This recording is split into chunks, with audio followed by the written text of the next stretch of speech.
Iran का Israel पर भीषण हमला। बेत शेमेश में ईरान ने कई मिसाइलें दागी हैं। बेत शेमेश में मिसाइलें गिरने से आग लग गई। ये तस्वीरों में आप देखिए किस तरह से ईरान में इजराइल ने भीषण हमला बोला है और बेत शेमेश में मिसाइल गिरने से भारी आग लग गई।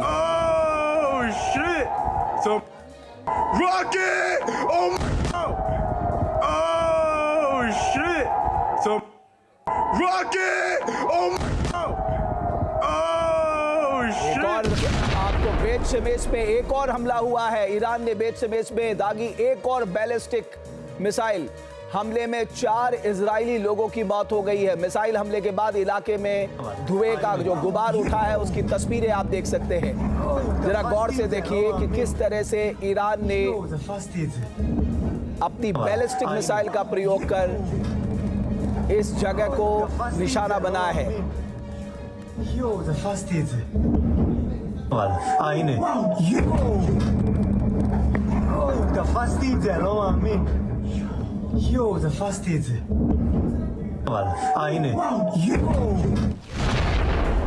इधर अबू धाबी में ईरान का बड़ा हमला हुआ है। ईरान ने जायद पोर्ट पर अटैक किया है, यानी airport, port, commercial complex, air base, naval base, हर जगह ईरान ने निशाना बनाया है मिडिल ईस्ट में।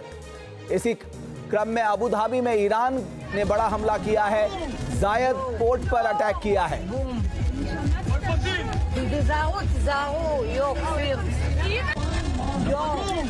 और अब बात ईरान पर हुए उस हमले के बारे में जिससे पूरी दुनिया परेशान हो गई है। चीन टेंशन में है, रूस परेशान है, क्योंकि अमेरिका और इजराइल ने मिलकर ईरान को ऐसा जख्म दिया है जो उसे साल रहा है। इजराइल और अमेरिका ने मिलकर पहले वार में ही ईरान के supreme leader Ayatollah Ali Khamenei को मौत के घाट उतार दिया। सवाल यही है कि इजराइल और अमेरिका के पास इतनी पुख्ता जानकारी कैसे आई, कैसे पहुंची कि इतने बजे इस जगह पर टॉप कमांडर के साथ आयतुल्लाह अली खामनेई मीटिंग करेंगे। और जैसे ही ये खबर इजराइल तक पहुंची, उसने अपने टारगेटेड अटैक से खामनेई समेत टॉप ईरानियन लीडरशिप और कमांडर्स को मौत के घाट उतार दिया। खामनेई के खात्मे वाले कोड 30 का सच।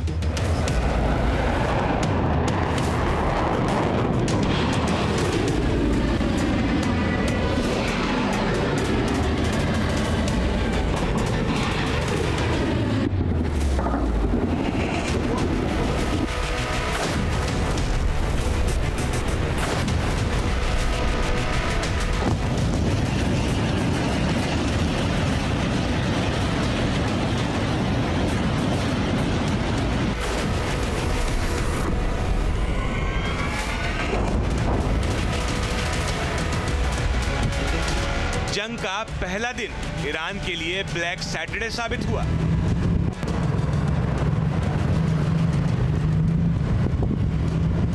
इजराइल ने पूरी प्लानिंग के साथ ईरान पर हमला कर दिया। ईरान जब तक कुछ समझ पाता तब तक काफी देर हो चुकी थी।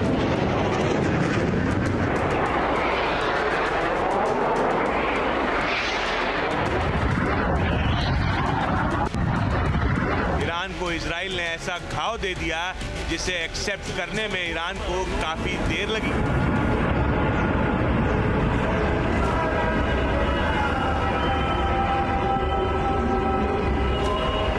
जंग में एक बात कही जाती है कि पहला वार ऐसा करो कि सामने वाले को संभलने का मौका ना मिले। इजराइल और अमेरिका ने मिलकर ऐसा ही किया।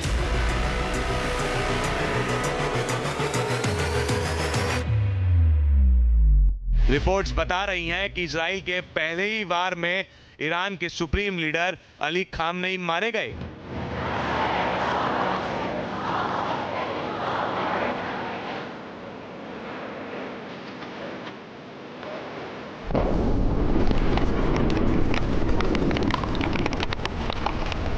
सोचिए इजराइल के पास कितनी सटीक जानकारी थी कि इजराइल ने एक ही वार में ईरान को बैकफुट पर धकेल दिया।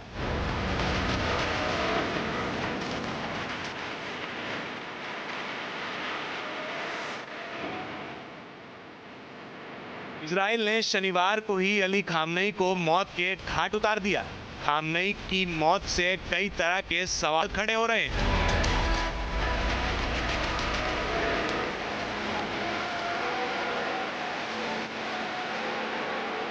क्योंकि जब अमेरिका और इजराइल ने ईरान की घेराबंदी करना शुरू किया था, अमेरिका ने अरब सागर से लेकर मेडिटेरियन सी से ईरान के खिलाफ चक्रव्यूह रचना शुरू किया।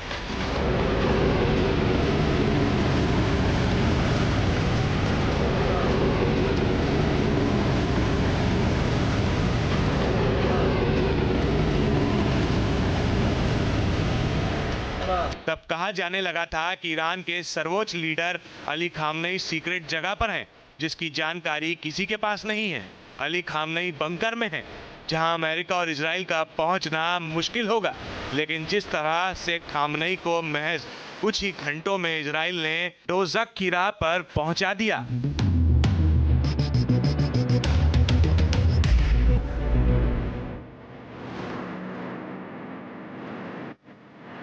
सवाल है कि खामनेई को इजराइल ने कैसे मारा। खामनेई की लोकेशन इजराइल को कैसे पता चली। खामनेई को इजराइल ने किस हथियार से मारा। खामनेई की मौत से पूरा ईरान सन्न रह गया है, क्योंकि इजराइल ने जंग के पहले ही दिन खामनेई के साथ ईरान की टॉप लीडरशिप को मौत के घाट उतारकर जंग में बड़ी बढ़त ले ली।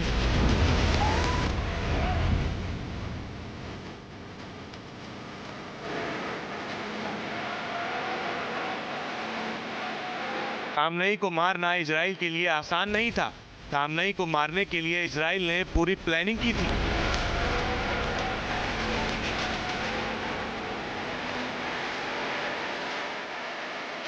बताया जा रहा है कि ईरान में मौजूद मोसाद के एजेंट्स ने इसमें अहम रणनीतिक भूमिका निभाई। मोसाद की भूमिका के बारे में डिटेल से बताएंगे। ईरान के पूर्व राष्ट्रपति के उस बयान को भी दिखाएंगे कि कैसे मोसाद काम करती है। उससे पहले ये समझना जरूरी है कि इजराइल ने कैसे खामनेई को मारने के लिए पिन पॉइंट हमला किया था। इजराइल और अमेरिका की प्लानिंग जो है कई महीनों से चल रही थी। दुनिया को लगता है कि ये सरप्राइज अटैक किया है। अटैक का डेट और अटैक का टाइम जो है काफ़ी पहले फिक्स किया हुआ था। इजराइल को मोसाद के माध्यम से एग्जैक्ट लोकेशन पता थी और उनको साफ तौर पे अटैक ऐसे जब किया उन्होंने सुबह 1 बजे, अटैक उसके अगले दिन करना था। लेकिन उनको उस समय खबर आई कि इस समय खोमेनी जो हैं वो एक कॉन्फ्रेंस कर रहे हैं, जिसके अंदर उनके IRGC के चीफ भी हैं, उनके गवर्नमेंट के टॉप ऑफिशियल्स भी हैं, चीफ ऑफ आर्मी स्टाफ भी है और चीफ ऑफ डिफेंस स्टाफ भी हैं। सारे के सारे मौजूद थे। तो इजराइल ने अमेरिका से कहा ये मौका है, अगर इस मौके का हमने फ़ायदा नहीं उठाया तो इसके बाद, इस कॉन्फ्रेंस के बाद में खोमेनी जो है उसको सेफ जगह पर जाकर छुपा दिया जाएगा। राइटर्स के मुताबिक अली खामनेई शनिवार की शाम को ईरान के कुछ सीनियर अफसर के साथ मीटिंग करने वाले थे, लेकिन ये मीटिंग शाम के बजाय सुबह को रखी गई। बताया जा रहा है कि जब खामनेई सुबह मीटिंग कर रहे थे तभी इजराइल ने उस लोकेशन पर हमला कर दिया। इस हमले में अली खामनेई मारे गए। बताया जा रहा है कि इजरायली सुरक्षा एजेंसियों को खामनेई के हर पल की जानकारी थी।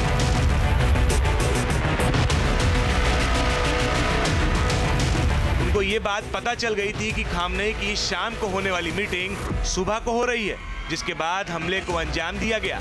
हालांकि बैठक का स्थान सार्वजनिक नहीं किया गया था, बावजूद इसके इजराइल को खामनेई के हर पल की जानकारी मिल रही थी।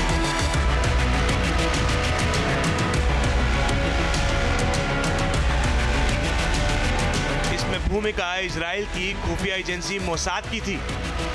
इजराइल के पास खामनेई की एक एक डिटेल थी।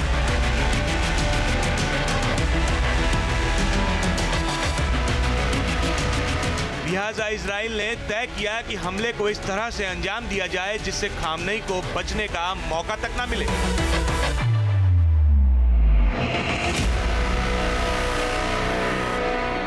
लिहाजा खामनेई को मारने के लिए इजराइल ने GBU-28 बम का इस्तेमाल किया होगा।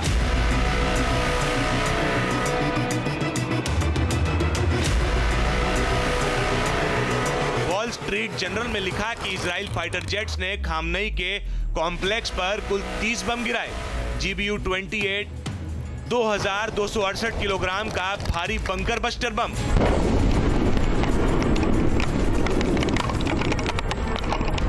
जो मजबूत इमारतों और अंडरग्राउंड कमरों को तोड़ने के लिए बना है। खामनेई का कॉम्प्लेक्स सुरक्षित और मजबूत था, इसीलिए विशेषज्ञ मान रहे हैं कि हमले में GBU-28 जैसे पेनिट्रेटिंग बमों का इस्तेमाल हुआ होगा। हालांकि रिपोर्ट्स में सिर्फ 30 बम कहे गए हैं, लेकिन लक्ष्य को देखते हुए GBU-28 का इस्तेमाल संभव है।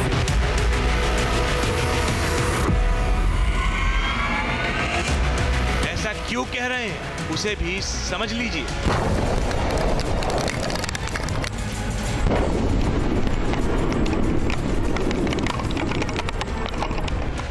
इन दो तस्वीरों को गौर से देखिए। दावा किया जा रहा है कि ये वही जगह है जहां पर खामनेई मीटिंग कर रहे थे। पहली तस्वीर हमले के पहले की है, जब पूरा कंपाउंड हरा भरा दिखाई दे रहा है, बिल्डिंग साफ दिखाई दे रही है। अब इसी दूसरी तस्वीर को देखिए, ये तस्वीर हमले के बाद की है। पूरा कंपाउंड तबाह हो गया, चारों तरफ गड्ढा दिखाई दे रहा है। सोचिए इजराइल ने किस कदर हमला किया था। इजराइल ने जिस तरह से ईरान पर हमला किया, जिस तरह से खामनेई पर बमों की बारिश की, एक नहीं 30 बम उस कंपाउंड पर गिराया जहां पर खामनेई मीटिंग कर रहे थे। रिपोर्ट्स बता रही हैं कि इजराइल खामनेई को मौत के घाट उतारने के लिए F-15 लड़ाकू विमान का इस्तेमाल किया गया।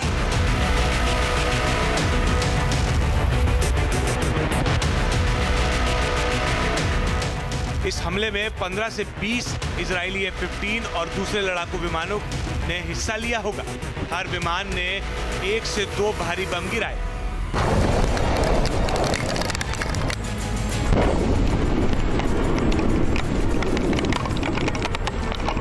और इस तरह कुल 30 बम गिराए गए। बमों को लेकर कई रिपोर्ट्स में दावा किया गया है कि GBU-28 से अटैक किया गया है। GBU-28 दुनिया के सबसे ताकतवर लेजर गाइडेड बंकर बस्टर बमों में से एक है। इसका वजन लगभग 2268 किलोग्राम है। लंबाई करीब 19 फीट यानी 5.8 मीटर है। इसमें 286 किलोग्राम हाई एक्सप्लोसिव भरा हो सकता है। ये बम लेजर गाइडेंस से चलता है, जिससे पायलट जमीन पर लेजर पॉइंट करके बहुत सटीक निशाना लगा सकता है। इसकी सबसे बड़ी खासियत यह है कि ये मजबूत कंक्रीट को 20 से 30 फीट तक भेज सकता है। गहरे बंकर या अंडरग्राउंड कमरों को नष्ट कर सकता है। ये बम खास तौर पर दुश्मन के मजबूत कमांड सेंटर और लीडरशिप बंकरों को मारने के लिए बनाया गया है।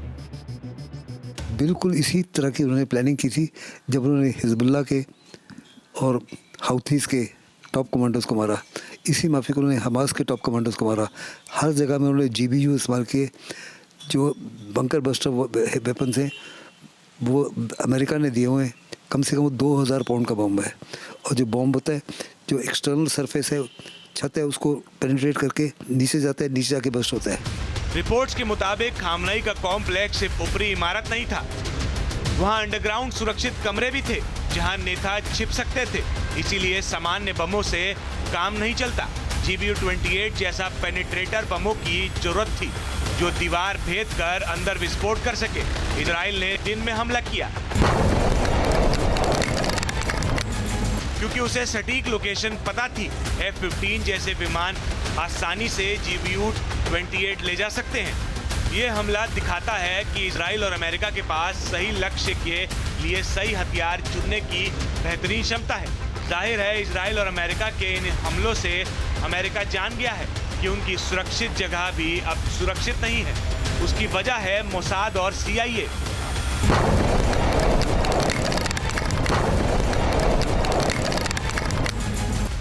रिपोर्ट्स बता रही है कि मोसाद और CIA खामनेई पर करीब 1 साल से नजर रख रहे थे।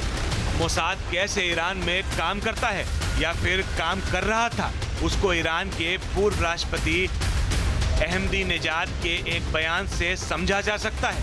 उन्होंने 2024 में एक बयान दिया था जिसमें उन्होंने कहा था कि ईरान की सीक्रेट सर्विस ने ईरान के अंदर मोसाद एजेंट्स को टारगेट करने के लिए एक यूनिट बनाई थी। इस यूनिट का हेड खुद मोसाद का एक ऑपरेटिव निकला, साथ में 20 और एजेंट्स भी मोसाद के थे। जाहिर है ये बयान भले ही पुराना है, लेकिन इस बयान से ये समझा जा सकता है कि मोसाद किस तरह से काम करती है। वो अपने टारगेट की सटीक जानकारी जुटाती है और फिर इजराइल उसकी दी हुई जानकारी के हिसाब से अटैक करता है और दुश्मनों को मौत के घाट उतारता है।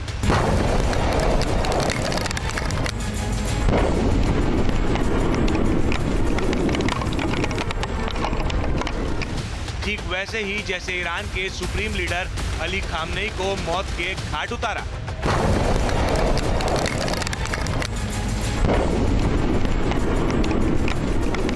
खामनेई की मौत के बाद ईरान आग बबूला है। वो बदला लेने की बात दोहरा रहा है। ईरान ने कतर, यूएई, सऊदी अरब जैसे देशों की और अपनी मिसाइलों का मुंह खोल दिया है।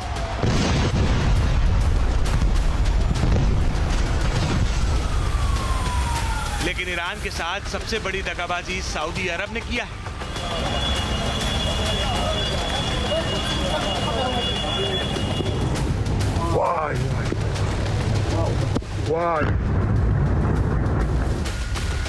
सवाल यही उठ रहा है कि क्या सऊदी ने ईरान के साथ खेल कर दिया है?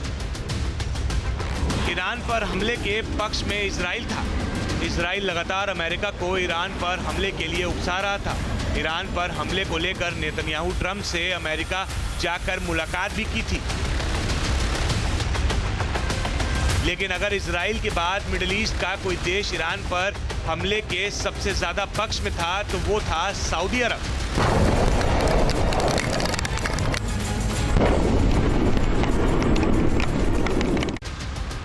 वॉशिंगटन पोस्ट ने रिपोर्ट किया है कि इजराइल के अलावा सऊदी अरब ने भी ट्रंप पर हमला करने के लिए दबाव डाला था। सऊदी क्राउन प्रिंस मोहम्मद बिन सलमान ने कूटनीतिक समाधान का सार्वजनिक रूप से समर्थन करने के बावजूद इस कदम के लिए उत्साहित करने के लिए ट्रंप से कई बार बात की थी। रिपोर्ट्स के मुताबिक क्राउन प्रिंस ने ईरानी राष्ट्रपति मसूद पेजेश्कियन को पहले तो ये आश्वासन दिया कि सऊदी अरब अपने हवाई क्षेत्र या भूभाग को ईरान के खिलाफ हमले के लिए इस्तेमाल नहीं होने देगा। हालांकि अमेरिकी अधिकारियों के साथ बातचीत में उन्होंने चेतावनी दी कि अगर वॉशिंगटन से मिडल ईस्ट में अपनी विशाल सैन्य शक्ति का इस्तेमाल नहीं किया तो ईरान और भी मजबूत और खतरनाक बनकर उभरेगा, जो पूरे रिजीम के लिए काफी हानिकारक साबित होगा।